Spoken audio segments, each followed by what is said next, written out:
जिसका नाम आपके जहन में कभी आया होगा। वो टॉपिक ऐसा है कि फतावा रज़विया शरीफ के अंदर इमाम अहले सुन्नत सैयदना आला हजरत इमाम अहमद रिजा खान फरमाते हैं, उस चीज के बारे में जानना हर मुसलमान पर वाजिब है। यानी वो चीज जिसको आज हम अपने इस प्रोग्राम में डिस्कस करेंगे, जानने की कोशिश करेंगे, उसका जानना मुझ पर और आप पर वाजिब है। और शायद ही पहले कभी आपने उस टॉपिक पर गुफ्तगू सुनी होगी। वो टॉपिक इंतहाई सीरियस है। उस टॉपिक को कहते हैं अल्लाह पाक की खुफिया तदबीर। कुरान पाक की जिस आयत मुबारका को मैंने पढ़ा, उसमें रब तबारक व तआला इरशाद फरमाता है, क्या वो लोग अल्लाह की खुफिया तदबीर से बेखौफ हैं? अल्लाह की खुफिया तदबीर से वही बेखौफ होता है जो हलाक होने वाला है, जो हलाकत के दहाने पर होता है, जिसका मुस्तकबिल, जिसका माजी, जिसकी दुनिया, जिसकी आखिरत बर्बाद हो चुकी होती है, वही बंदा अल्लाह की खुफिया तदबीर से बेखौफ होता है। अब आप समझ सकते हैं, जान सकते हैं कि कितना हसास और कितना अहम टॉपिक है जिस पर आज आपसे मैं गुफ्तगू करने का शर्फ हासिल करूंगा। उससे पहले जैसे आज तलबा इकराम फारिग हो रहे हैं, वैसे ही जानवे तलम्मुस तय किया था हजरत इमाम शाफई रहमतुल्लाहि ताला अलैह ने। और ये इमाम शाफई जब अपने उस्ताद के यहां पढ़ा करते थे तो उस्ताद की जबानी इन्होंने एक रिवायत सुनी थी जिसमें आका करीम इरशाद फरमाते हैं, मुज़ाकरतुन लिल इल्म साअतन खैरुम मिन क़ियाम लैला। आका करीम इरशाद फरमाते हैं, एक लम्हा दीन के बारे में बैठ करके गुफ्तगू कर लेना, ये सारी रात कयाम करने से, नवाफिल इबादत पढ़ने से बेहतर हुआ करता है। वाह वाह, सुभान अल्लाह, सुभान अल्लाह, अल्हम्दुलिल्लाह। ये मदीनतुल उलूम, ये वो दरसगाह है जहां बैठ करके तलबा दीन के मसाइल भी हासिल करते हैं, कुरान करीम की तिलावत भी किया करते हैं। और जब कुरान करीम की तिलावत इस मदरसे में हुआ करती है तो आलम क्या होता है, आओ मैं आपको बताऊं। सुनने दारमी शरीफ की हदीस पाक है, जिल्द नंबर 2 है, सफा नंबर 254 है। उस पे आका करीम सल्लल्लाहु ताला अलैहि वसल्लम इरशाद फरमाते हैं, मन सलका तरीकन यल्तमिसु फीही इल्मन सहलल्लाहु तरीकन इलल जन्ना। आका करीम फरमाते हैं, जो बंदा तलबे इल्म के लिए रास्ते पर चलता है, अल्लाह पाक उसके लिए जन्नत का रास्ता आसान कर देता है। सुभान अल्लाह, सुभान अल्लाह, जिंदाबाद जिंदाबाद। और मजीद फरमाया आका करीम सल्लल्लाहु ताला अलैहि व आलिहि वसल्लम ने इरशाद फरमाते हैं, जब वो तालिब इल्म अभी रास्ते में है तो अल्लाह ने उसके लिए जन्नत का रास्ता आसान कर दिया। जो ही वो मदरसे के गेट पर पहुंचता है और मदरसे के अंदर दाखिल होता है तो फिर अनवार और तजल्लियात की बारिश शुरू होती है, जिसकी तर्जुमानी आका करीम सल्लल्लाहु ताला अलैहि व आलिहि वसल्लम इन अल्फाज से फरमाते हैं। आका करीम इरशाद फरमाते हैं, जब वो तालिब इल्म दरसगाह में पहुंचता है और अपने दीगर साथियों के साथ मिलकर के कुरान करीम की आयात मुबारका की तिलावत करता है, एक साथी सुनाता है, दूसरा सुनता है, इस तरीके से महफिल इल्म लगी होती है, मुज़ाकरा इल्म चल रहा होता है, एक पढ़ रहा है, एक सुन रहा है, एक तिलावत कर रहा है, एक कुरान की सूरह वशम्स पढ़ता है, एक कुरान की सूरह कहफ पढ़ता है, सूरह मरियम पढ़ता है, दूसरा बंदा सुनता है। अब देखो, ये बज़ाहिर तो एक छोटा सा मदरसा है, बज़ाहिर एक आम सा मदरसा है, बज़ाहिर एक आम सी जगह है, लेकिन कुरान पाक की तिलावत की बरकत से उसका मकाम क्या हो जाता है। आका करीम इरशाद फरमाते हैं, नज़लत अलैहिमुस सकीना, रब तबारक व तआला उन पर सुकून नाजिल फरमा देता है। सुभान अल्लाह, सुभान अल्लाह, जिंदाबाद। मजीद फरमाया गया, आज मैं और आप में से हर एक बंदा चाहता है कि उसे सुकून मिल जाए, लेकिन जानना चाहते हैं सुकून कहां नाजिल होता है। सकीना कहां उतरता है? ये सकीना मदारिस में उतरा करता है। मजीद फरमाया गया, हफ़्फ़तहुमुल मलाइका, इन कुरान करीम की तिलावत करने वालों का वजूद, इनका बदन इतना मुकद्दस बन जाता है कि खुद फरिश्ते अपने परों से इन्हें घेर लेते हैं। सुभान अल्लाह, सुभान अल्लाह। और फरमाया गया, मजीद इसी पर बस नहीं होता, फरिश्ते ही सिर्फ नहीं घेरते, बल्कि फरमाया गया गशियतहुमुर रहमा, खुद रब तबारक व तआला की रहमत इन्हें आगे बढ़ करके ढांप लेती है। सुभान अल्लाह, सुभान अल्लाह। ये है सुभान अल्लाह, अल्हम्दुलिल्लाह मदारिस और इन मदारिस में पढ़ने वाले तलबा की बरकतें। ऐसे ही एक तालिब इल्म थे इमाम शाफई, फरागत के बाद इन्होंने एक किताब लिखी जिसको अर रिसाला के नाम से याद किया जाता है। जब इनका विसाल हो गया, ये इंतकाल कर गए, अब देखे तलबा की बरकतें क्या होती हैं। जब ये इस दुनिया से बज़ाहिर चले गए ना, तो ख्वाब में किसी दोस्त ने इनसे पूछा, ऐ मोहम्मद बिन इदरीस, ऐ शाफई, ये बताओ तुम्हारे साथ रब तबारक व तआला ने कैसा मुआमला फरमाया, तुम्हारे साथ क्या किया गया? मा फ़अलल्लाहु बिक, रब तबारक व तआला ने तुम्हारे साथ क्या मामला इख्तियार फरमाया? इमाम शाफई से जब उनके साथ नारे तकबीर, नारे रिसालत, ताजदारे मदीना कॉन्फ्रेंस अल्लामा ज़ियाउल मुस्तफ़ा साहिब किबला, नारे तकबीर, नारे रिसालत। जब इमाम शाफई से उनके साथी ने ये पूछा कि ये बताएं, इंतकाल के बाद तुम्हारे साथ क्या मामला इख्तियार किया गया, तुम्हारे साथ क्या किया गया? मा फ़अलल्लाहु बिक, अल्लाह तबारक व तआला ने तुम्हारे साथ क्या मामला इख्तियार फरमाया?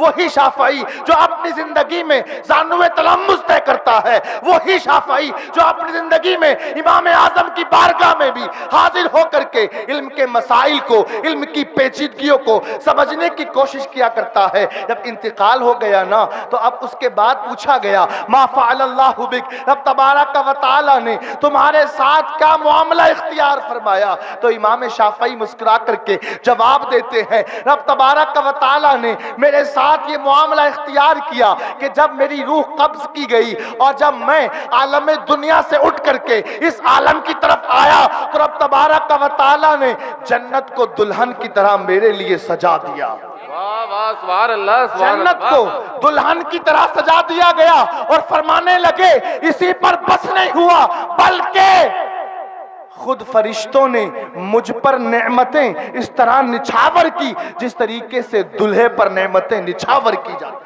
वाह भाई वाह वाह, सुभान अल्लाह, सुभान। अब गौर करें, ये इमाम शाफई को जो बरकतें मिली कि जन्नत को इमाम शाफई के लिए सजाया गया, और सिर्फ सजाया ही नहीं गया बल्कि उन पर नेमतें इस तरह निछावर की गई जिस तरह घर वाले माँ की ममता अपने नए संवर कर दुल्हा बनने वाले बेटे पर अपनी ममता, अपना लाड निछावर करती है, वैसे ही फरिश्तों ने जन्नत में इमाम शाफई पर नेमतों की बरसात की। अब वो पूछने वाला दोस्त पूछता है, अच्छा बताएं तो सही, ये सारे इनामात क्यों हुए, ये सारी बारिशें क्यों हुई, ये सारी रहमतें क्यों मिली? आखिर इमाम शाफई ये तो बताएं कि वो कौन सा अमल था, वो कौन सी चीज थी जिसकी बरकत से रब तबारक व तआला ने न सिर्फ जन्नत अता की बल्कि जन्नत अता करने के साथ साथ जन्नत को दुल्हन की तरह सजाया भी गया। आखिर बता तो दें, वो कौन सा अमल है,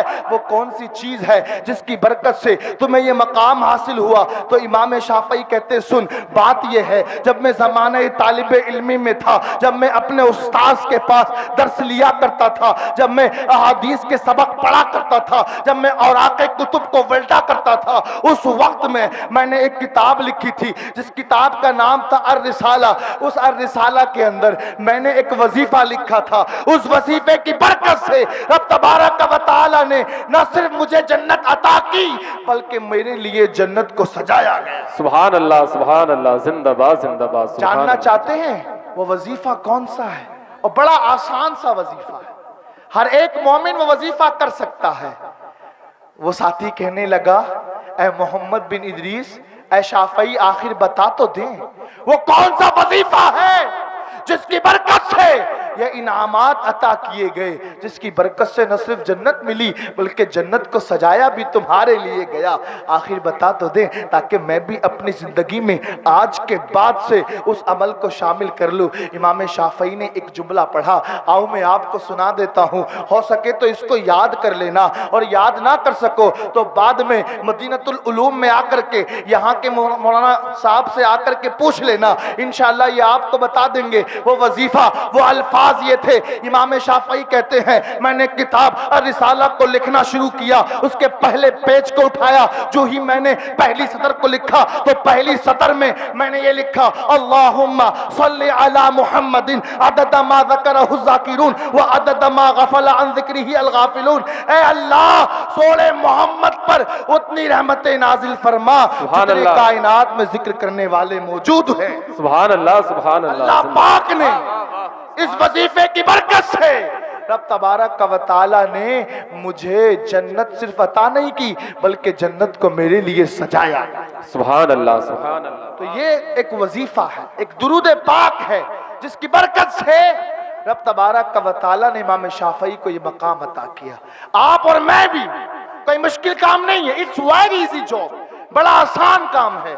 माँ और बहनें घर में काम करते करते, आप शॉप पर दुकान पर बैठे बैठे बस आप अपना काम करते रहें और आका करीम पर दुरूद पाक पढ़ते रहें, इंशाअल्लाह जन्नत में मकान नसीब हो जाएगा। बेशक, सुभान अल्लाह। आइए आगे बढ़ते हैं। जिस उन्वान के मुतालिक मैंने गुफ्तगू करने का आपसे अर्ज किया वो है अल्लाह पाक की खुफिया तदबीर। ये मदारिस में पढ़ने वाले, ये उलमा, ये तलबा, ये क्या आपको सिखाएंगे, क्या आपको बताएंगे? वही ना जो आका करीम सल्लल्लाहु ताला अलैहि व आलिहि वसल्लम का एक सच्चा और एक पक्का आशिक रसूल आपको बना दे। आओ मैं बताऊं, आका करीम सल्लल्लाहु ताला अलैहि व आलिहि वसल्लम हमें कैसा देखना चाहते हैं, हम कैसा हमें होना चाहिए, बहैसियत आशिक रसूल हमारे अंदर क्या तड़प होनी चाहिए। आओ मैं आपको बताऊं, मस्जिद नबवी शरीफ मौजूद है, मस्जिद नबवी शरीफ में हजरत जिब्रील भी है, आका करीम सल्लल्लाहु ताला अलैहि व आलिहि वसल्लम भी मौजूद है।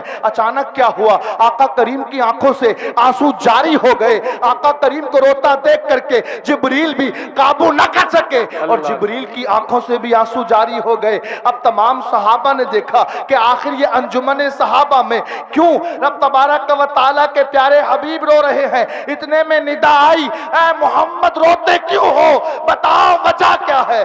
आका करीम सल्लल्लाहु ताला अलैहि व आलिहि वसल्लम इरशाद फरमाते हैं, मुझे रब तेरा खौफ रुला रहा है, अल्लाह, मुझे मुझे रोना तेरे खौफ की वजह से आ रहा है। आवाज आती है कि हमने तुम्हें तो मामून कर रखा है, तुम तो महफूज हो, तुम तो मासूम हो, फिर रोना कैसा। तो रब तबारक व तआला के प्यारे हबीब ने इरशाद फरमाया, ऐ मालिक तेरी खुफिया तदबीर से कौन बेखौफ रह सकता है। फरमाया गया कुरान पाक में कि खुफिया तदबीर से वही बेखौफ रहते हैं जो हलाक हो जाने वाले हैं। अब मैं और आप जानते हैं खुफिया तदबीर क्या है, आज तक आपने शायद सुना भी नहीं होगा इसका नाम आज से। खुफिया तदबीर का मतलब होता है अल्लाह के राजों में से किसी एक राज से डरना। यह पता नहीं होता कि रब तबारक व तआला किसके साथ क्या मामला करने वाला है। हम मुसलमान हैं, हमारा ईमान है, लेकिन पता नहीं कि मरते वक्त हमें ये ईमान की दौलत नसीब भी हो या ना हो।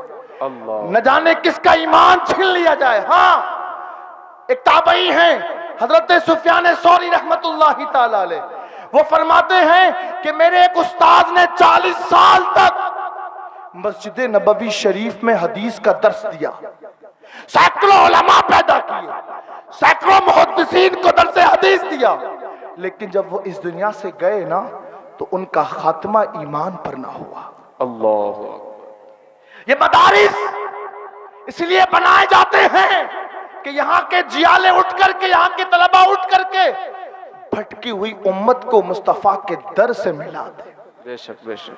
आका करीम कैसा देखना चाहते हैं हमें, आका करीम सल्लल्लाहु ताला अलैहि व आलिहि वसल्लम की जिंदगी का तर्ज और उसलूब क्या है।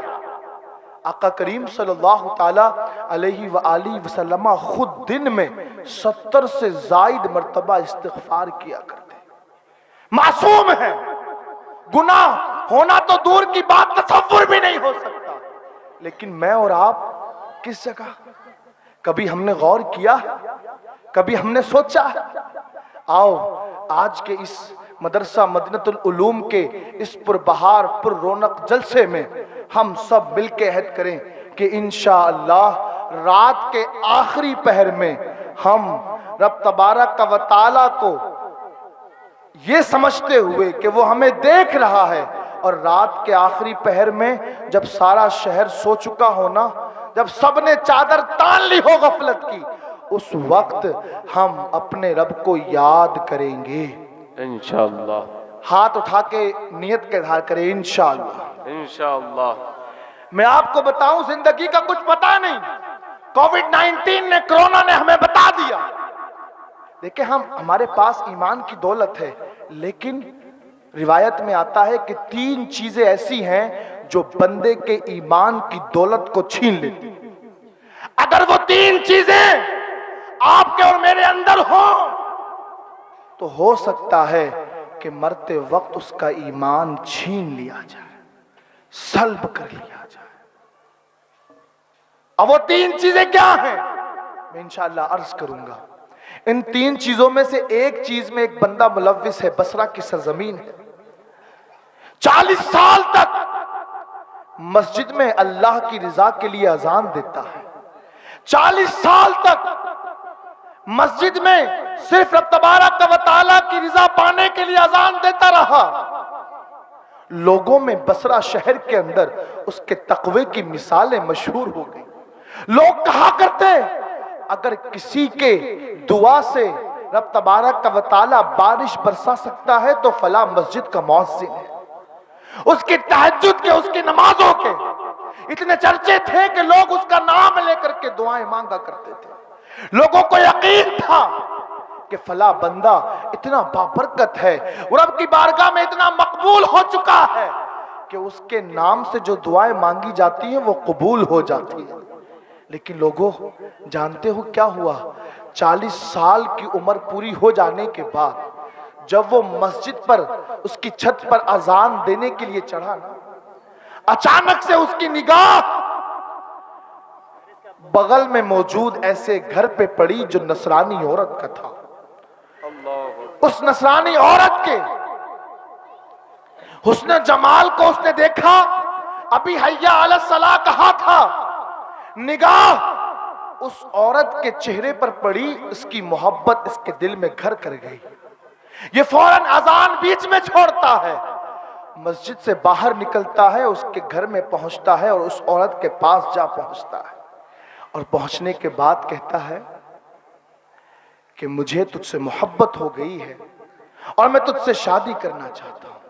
वो नसरानी औरत कहती है कि तू मुझसे शादी नहीं कर सकता, इसलिए कि तेरे पास मेरा महर अदा करने की ताकत नहीं है। ये मोहब्बत में चूर हो चुका था, ये इश्क में पागल हो चुका था। ये कहने लगा, आखिर बता तो सही, वो कौन सी चीज है जो मेरी बस में नहीं है? तू कहे तो चांद लाकर दे दूं, तू कहे तो सूरज की रोशनी को तस्खीर कर दूं। वो कहने लगी, अच्छा ठीक है, बात ऐसी है तो तुझे मुझसे निकाह करने के लिए अपने मजहब को, अपने दीन को, अपने इस्लाम को, अपने ईमान को छोड़ना पड़ेगा। गौर करे, कौन बंदा है 40 साल तक जो मस्जिद में फी सबीलिल्लाह अज़ान देता हो, जिसकी इबादतों की कसम खाई जाती हो, जिसकी नमाजों का इतना शोरा हो कि लोग कहते हो कि फरिश्ते भी इसे देख करके रश किया करते हो, ऐसा बंदा वो कह रहा है ठीक है, मैं ईमान से हाथ धोने को तैयार हूं, तो मुझसे निकाह करने के लिए तैयार हो जा। जब ये बात हुई ना, तो वो लड़की कहने लगी, ठीक है, मेरा निकाह उस वक्त होगा, एक शर्त और बाकी है। वो शर्त ये है कि जब मेरा वाली जो नीचे वाली मंजिल में रहता है, उससे जाकर के इजाजत तलब करोगे, जब वो इजाजत देगा उसके बाद निकाह होगा। ये ईमान छोड़ चुका है, यहूदियत को, नसरानियत को कबूल कर चुका है। अब जैसे ही ये नीचे की तरफ उतरा ना, रास्ते में अभी बीच सीने में है, जीने में है, सीढ़ियों पर है, एक सीढ़ी से पैर फिसला और जैसे ही पैर फिसला इसकी रूह इसके बदन से निकल के प्रवास कर गई। अल्लाह देखें 40 साल तक नमाजें अदा करता रहा, फी सबीलिल्लाह मस्जिद में अजान देता रहा, लेकिन वो एक ऐसी बीमारी में मुब्तला था जिस बीमारी की वजह से उसको अपने ईमान से आखिरी वक्त में हाथ धोना पड़ा। वो बीमारी क्या है मैं इंशाल्लाह आपको आखिर में अर्ज करूंगा। मजीद ऐसे ही एक बहुत बड़े बुजुर्ग हैं, हजरत सुल्तान बहाउद्दीन ज़करिया रहमतुल्लाहि ताला। ये एक मर्तबा अपने मुरीदीन के दरमियान बैठे हैं, अचानक से इनका चेहरे का रंग बदलता है और ये उठ करके हुजरे में चले जाते हैं। जो ही हुजरे में पहुंचते हैं दरवाजा बंद कर लेते हैं। मुरीदीन परेशान हैं, आखिर हुआ क्या, आखिर वजह क्या है, क्यों आज पीर साहब अचानक से चेहरे का रंग तब्दील होता है और जगह छोड़ करके हुजरे में पहुंच जाते हैं। दरवाजे से अचानक रोने की आवाज आई और इस कदर रोने की आवाज आई कि उनके रोने की आवाज में ऐसी धमक थी, मुरीदीन के दिल ऐसा लगता था कि सीना चीर करके बाहर आ जाएंगे और अभी सारे के सारे मुरीदीन की रूह उनके बदन से निकल करके प्रवास कर जाएगी। अल्लाह, इस कदर तेज आवाज से रो रहे हैं। मुरीदीन दरवाजा खटखटाते हैं और रो करके कहते हैं हुजूर दरवाजा खोलिए तो सही, आप रो क्यों रहे हैं, हमने आपकी खलवत को देखा है, हमने आपकी जलवत को देखा है, हमने जब भी देखा है आपको रब का फरमाबरदार पाया है। आप रात का उजाला हो, दिन की तारीकी हो, हमेशा रब तबारक का व तआला को याद करते रहे हैं। रब रात की तारीकियों में हमने देखा है कि आपकी पलकें आंसुओं से भीग चुकी हैं, दिन के उजाले में हमने आपको कयाम करते देखा है, नवाफिल पढ़ते देखा है और इतना इतना पढ़ते देखा है कि आपके कदम में वरम आ चुका है। आप तो अल्लाह के नेक बंदे हैं, हमें तो उम्मीद है कि रब तबारक व तआला आपकी बरकत से न जाने कितने गुनाहगारों को जन्नत में दाखिला अता कर देगा। आखिर आप रो क्यों रहे हैं, दरवाजा तो खोल दीजिए। आवाज अंदर से रोने की और तेज हो जाती है, दरवाजा नहीं खोला जाता। मुरीदीन वास्ता देते हैं कि वास्ता है तुम्हें अंबिया इकराम का, तुम्हें वास्ता है नबी अकरम सल्लल्लाहु ताला अलैहि व आलिहि वसल्लम का, बराए मेहरबानी दरवाजा खोल दीजिए। लेकिन दरवाजा नहीं खुलता है। अचानक से जाते हैं सारे मुरीदीन दौड़े दौड़े उनके पोते सैयदना रुकनुद्दीन शाह रहमतुल्लाहि ताला अलैह के पास। जब उनके पास पहुंचते कहते हैं देखिए दादा जान का रो रो कर के बुरा हाल हो चुका है, आप चलें जाकर के दरवाज़ा खुला दें। चुनांचे ये पोते हजरत सैयदना रुकनुद्दीन शाह रहमतुल्लाहि ताला अलैह ये उठते हैं और अपने दादा जान के हुजरे के पास आते हैं, दरवाज़ा खटखटाते हैं, आवाज़ देते हैं दादा जान दरवाज़ा खोल दीजिए। जैसे ही पोते की आवाज़ कानों में पड़ती है मजीद रोना तेज हो जाता है। आहो बुका का आलम ये होता है कि ऐसा लगता है कि अब बेहोश हो जाएंगे। फिर वास्ता देते हैं हजरत सैयदना रुकनुद्दीन शाह रहमतुल्लाहि ताला अलैह कि आपको वास्ता हसनैन करीमैन का, आपको वास्ता नन्हे असगर के तड़पते हुए खून का, दरवाजा खोल दीजिए। जब ये वास्ता दिया ना तो आपकी रूह तड़प गई, फौरन उठे दरवाजा खोल दिया। लोगों ने देखा कि वो पीर जिनको सुल्तानुल औलिया बहाउद्दीन ज़करिया रहमतुल्लाहि ताला अलैह के नाम से जाना जाता है, उनका हाल ये है कि कमरे के एक कोने में खड़े हैं और रो रहे हैं, इतना रो रहे हैं कि जिस्म से पानी खत्म हो चुका है। अब आंखों से आंसुओं की बरसात नहीं बल्कि खून के फव्वारे छूट रहे हैं। जब ये देखा तो देख करके मुरीदीन बेहोश हो गए। बहुत सारे मुरीदीन ऐसे थे जो वहीं पर गिर जाते हैं और बहुत सारे ऐसे थे जिनको होश काफी देर के बाद आता है। सारे के सारे रो रो करके अर्ज करते हैं अच्छा बता तो दे आप तो बहुत नेक हैं, आप तो रब के प्यारे हैं, हमें यकीन कामिल है कि आपकी बरकत से रब तबारक व तआला न जाने कितने लोगों को जन्नत में दाखिला अता करेगा। आप इतना क्यों रो रहे हैं? आखिर क्या वजह है? आखिर क्या मामला है? आप फरमाने लगते हैं बात यह है कि मैंने कश्फ के जरिए देखा कि एक बंदा जिसका नाम मेरे नाम जैसा है, जिसको दुनिया बहाउद्दीन के नाम से जानती है, उसके ज़ुहद का, उसके वरा का, उसके तकवा का, उसकी इबादत का, उसकी रियाजात का, उसके मुजाहदात का चर्चा है, लेकिन मैंने कश्फ के जरिए देखा है कि उसका खात्मा ईमान पर ना हुआ। अल्लाहु अकबर। तो मुझे डर है कि आलम कश्फ में जिस बहाउद्दीन को मैंने देखा है, कहीं वो बहाउद्दीन मैं खुद तो नहीं। अल्लाह अल्लाह। इसलिए मुझे खौफ आ रहा है कि कहीं मेरा खात्मा ईमान पर ना हुआ तो मेरा क्या बनेगा। ईमान बहुत कीमती दौलत है। ईमान हमें बज़ाहिर आसान मिल गया इसलिए कि हम मुसलमान बाप के मुसलमान बैठे हैं, लेकिन इसकी हिफाजत और इसको बरकरार रखना बहुत जरूरी है। तीन चीजें ऐसी हैं जिसके जरिए ईमान की दौलत छिन जाती है। नंबर एक उसमें आता है हसद। अल्लाह। जिस दिल में हसद होता है उसमें ईमान का नूर रहता नहीं है। बज़ाहिर हम एक मुस्लिम गेटअप में हो, हमारे अल्फाज, हमारा लिबास, हमारा कैरेक्टर बता रहा हो कि हम मुसलमान हैं, लेकिन अगर हसद करते हैं ना, जलते हैं। हसद का मतलब क्या होता है? सामने वाले की नेमतों को देख करके जलना। अगर ये हमारे अंदर होगा तो यकीन जानिए ईमान हो सकता है कि मरते वक्त ईमान छीन लिया जाए। अल्लाहु अकबर।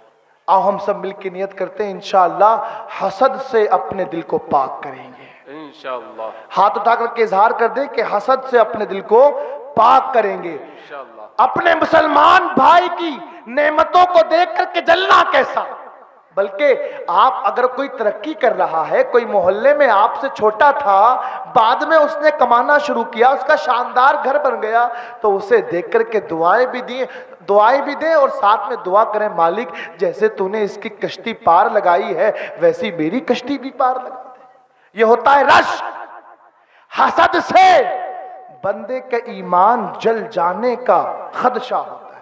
सईदी आला हजरत ने फतावा रज़विया में लिखा है कि जब बंदा हसद करता है तो यह खदशा है कि मरते वक्त कहीं उसका ईमान छीन न लिया जाए। अल्लाह। ईमान जाने का खतरा है। और दूसरी चीज है गीबत।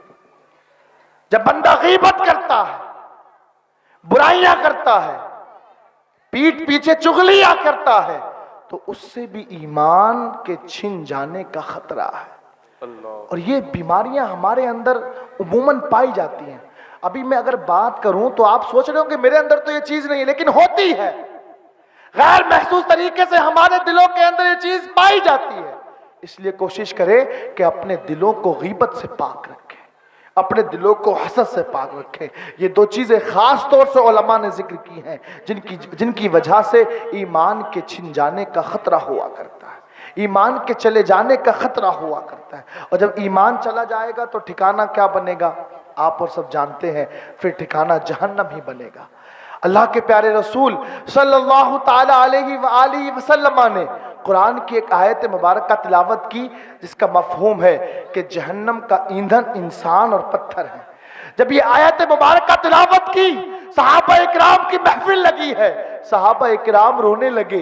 इतने में एक हबशी नौजवान इतनी तेज रोया कि मस्जिद नबवी की दरो दीवार से उसके चीखने और चिल्लाने की आवाज बाहर तक जाने लगी। इतने में जिब्रील आए। आने के बाद अर्ज किया, ऐ अल्लाह के नबी ये रोने वाला कौन है और क्यों रो रहा है? अल्लाह के प्यारे रसूल ने इरशाद फरमाया कि ये रोने वाला रब के खौफ से रो रहा है और हबशी नौजवान है। जिब्रील अर्ज करते हैं, अल्लाह के रसूल इसे खुशखबरी दे दो। रब तबारक व तआला इरशाद फरमाता है, जो दुनिया में रब के खौफ से ज्यादा रोता है, रब तबारक व तआला उसे कल क़यामत के दिन उतनी ही ज्यादा मुस्कुराहटें अता कर देता है। सुभान अल्लाह। जन्नत में उसे मुस्कुराहटें नसीब होती हैं जो दुनिया में रब के खौफ से रोया करता है। कभी रात की तन्हाई में रब के खौफ से आपने रोना देखा है? कभी कोशिश की है?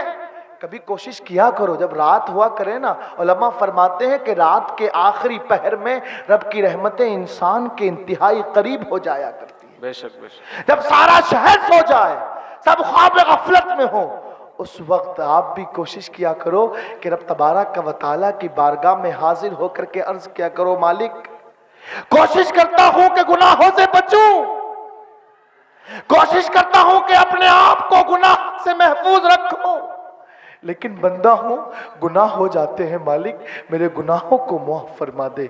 जब बंदा रो रो करके रब की बारगाह में ये दुआ करता है ना, हदीस पाक में आता है, अत्ताइबु मिनज़ ज़ंबि कमन ला ज़ंब लहा, गुनाहों से तौबा करने वाला ऐसे ही होता है जैसे कि उसने कोई गुनाह किया ही ना हो। बेशक बेशक। और एक मुहद्दिस ने तो इसका तर्जुमा यूं लिखा है, गुनाहों से तौबा करने वाला ऐसे ही होता है जैसे कि अभी वो अपनी माँ के पेट से जन करके आया हो। बेशक। कभी रात की तन्हाई में हमने गौर किया है, तौबा की है? कभी हमारे जहन में ख्यालात आए हैं? नहीं आए ना। हजरत फुदैल बिन अयाज फरमाते हैं कि मेरा एक शागिर्द था और वो शागिर्द का इल्मी कमाल और जलाल ऐसा था कि जब मैं महफिले इल्म में हुआ करता ना, तो उसकी ज़कावत के, उसकी जहानत के, उसकी फतानत के मैं चर्चे किया करता। मैं कहा करता मेरा फला शागिर्द वो है कि वो इतना ज़हीन भी है और इतना इल्म भी रखता है, साथ में जैसा इल्म रखता है वैसा अमल भी रखता है। बेशक बेशक। और कहा करते कि मुझे यकीन है कि अगर मैं जन्नत में जाऊंगा ना, तो अपने उस शागिर्द की बरकत से जन्नत में जाऊंगा। बेशक। उसके नेक अमल का आलम यह था। वाह वाह वाह, सुभान अल्लाह सुभान अल्लाह। लेकिन हुआ क्या, जब उसके इंतकाल का वक्त करीब आया ना, और ये हजरत फुदैल बिन अयाज उसके घर पे पहुंचे, जाने के बाद उसको कहा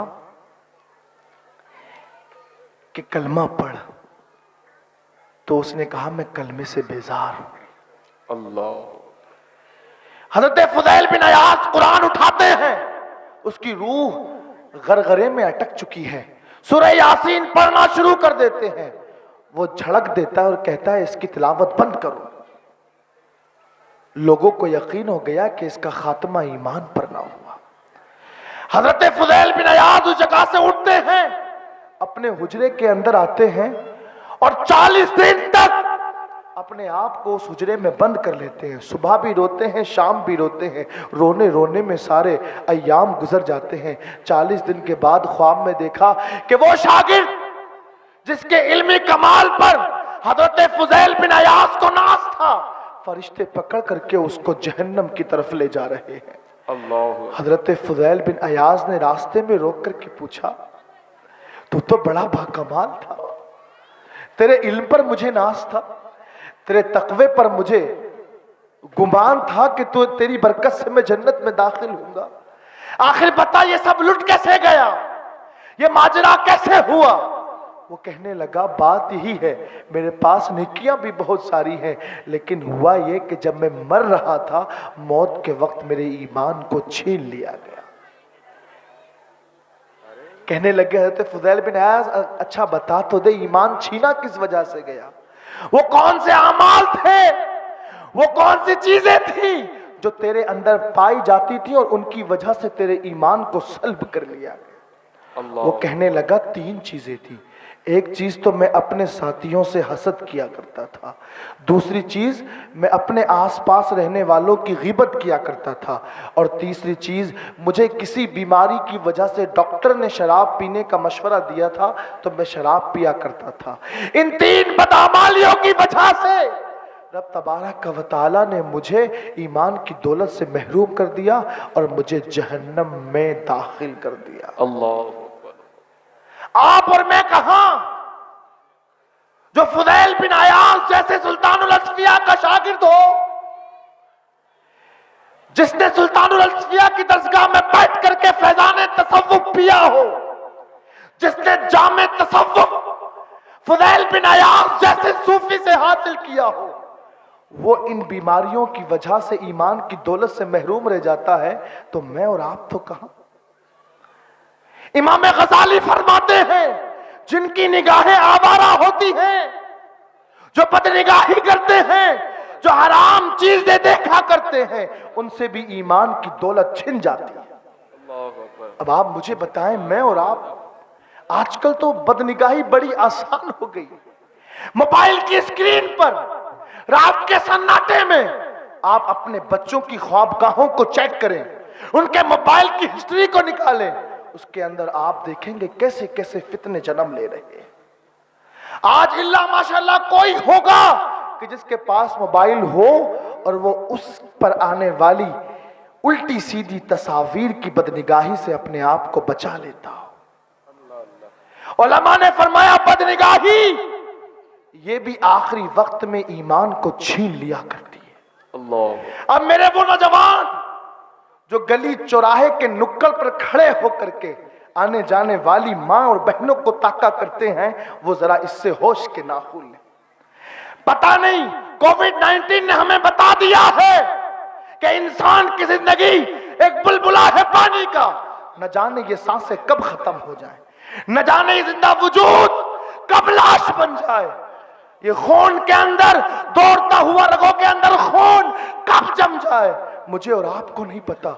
बहुत सारे ऐसे होंगे जो पिछले सालों में होने वाले इसी मदीनतुल उलूम के जलसे की इस जलसगाह में बैठे होंगे, लेकिन आज वो कब्रिस्तान की खामोश बस्ती में अपना मस्कन बना चुके होंगे। अल्लाह। हमें भी नहीं पता कि आइंदा महफिल, आइंदा ये मजालिस, आइंदा ये जलसगाह हमको नसीब होगी या नहीं होगी। हजरत सैयदना अब्दुल्ला बिन सहल बिन अब्दुल्ला तुस्तरी फरमाते हैं कि आलम ख्वाब में मैंने देखा कि मैं अपने आप को जन्नत में महसूस कर रहा हूं और मैं जन्नत में टहल रहा हूं। अचानक मैंने देखा कि एक अल्लाह के नबी मेरी निगाहों के सामने आते हैं। मैं उनसे अर्ज करता हूं, ए अल्लाह के नबी ये बता दें, मुझे मालूम है आप मासूम हैं, आपसे गुनाहों का सुदूर नहीं हो सकता, लेकिन मुझे ये बता दें, जब आप दुनिया में थे तो सबसे ज्यादा किस चीज का आपको खौफ था। एक नबी आए, मैंने उनसे ये पूछा, दूसरे आए, उनसे भी यही सवाल किया, तीसरे आए, उनसे भी यही सवाल किया, हत्ता के मैंने आलमे कशफ में 300 अंबिया इकराम से मुलाकात की और उन 300 नबियों से मैंने एक ही सवाल पूछा, अच्छा ये तो बता दें आपको दुनिया में सबसे ज्यादा किस चीज का खौफ था। हजरत अब्दुल्ला बिन सहल तुस्तरी रहमतुल्लाहि ताला अलैह फरमाते हैं कि मुझे एक ही जवाब मिला।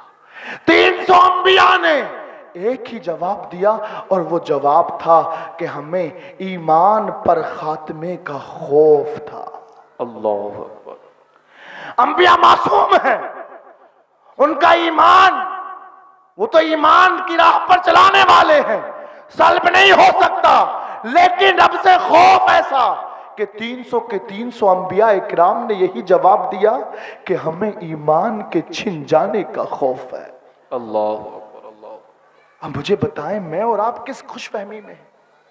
हम कैसे सुकून की नींद ले लेते हैं, हम कैसे चैन से सो जाते हैं, पता नहीं हमारा ईमान महफूज रहता हो या नहीं।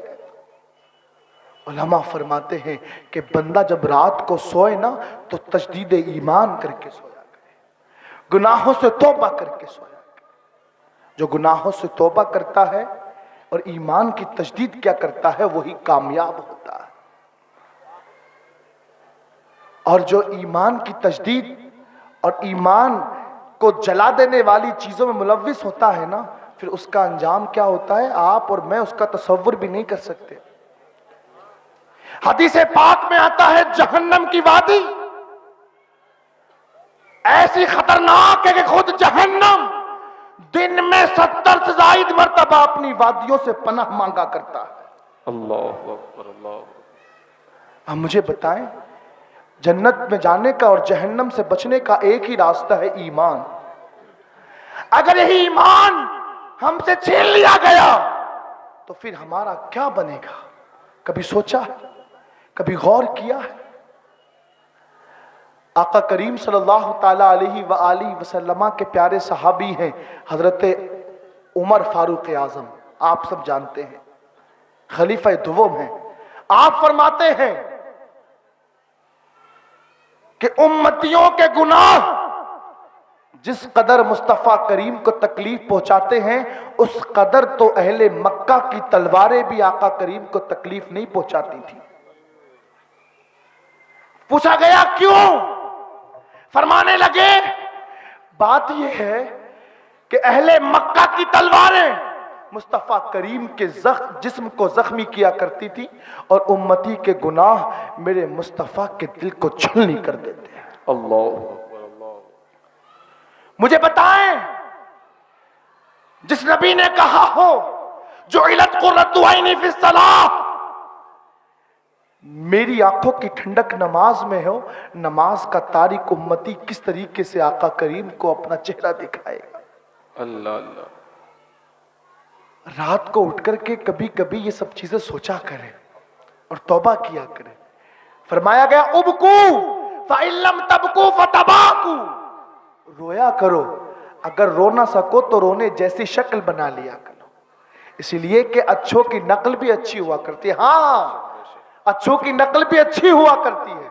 बनी इसराइल में एक शख्स है जो हजरत मूसा के असा को उठाने की नकल उतारता है। हजरत मूसा जिस अंदाज से चला करते उस अंदाज से चलता है। हजरत मूसा जिस अंदाज से बोला करते उस अंदाज से बोला करता है। हजरत मूसा जिस अंदाज से वाज किया करते उस अंदाज से वाज करता है।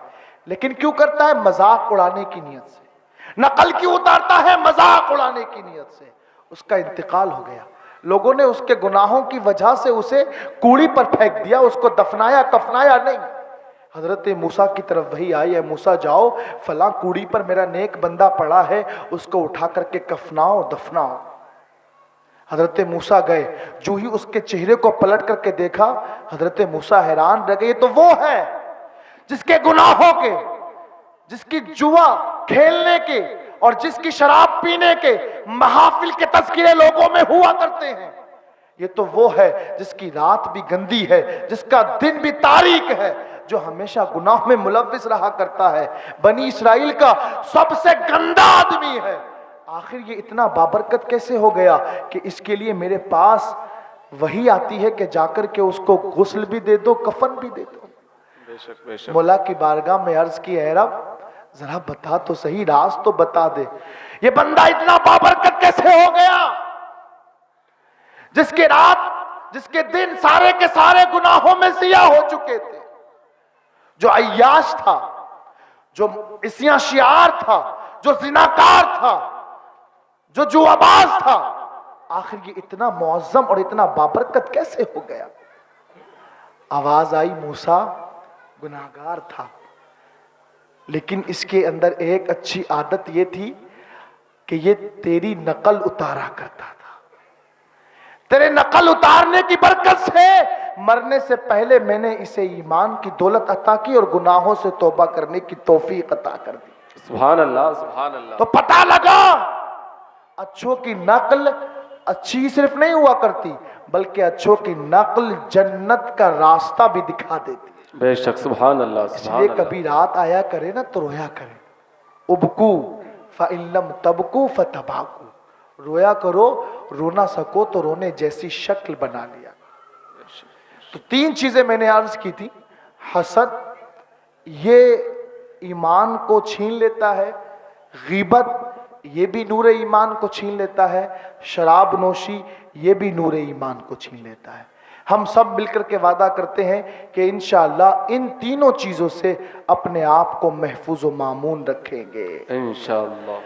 ना हसद करेंगे और ना गीबत करेंगे इंशाअल्लाह। ये चीजें होंगी तो रब तबारक व तआला ने चाहा इंशाअल्लाह जन्नत का रास्ता आसान हो जाएगा इंशाअल्लाह।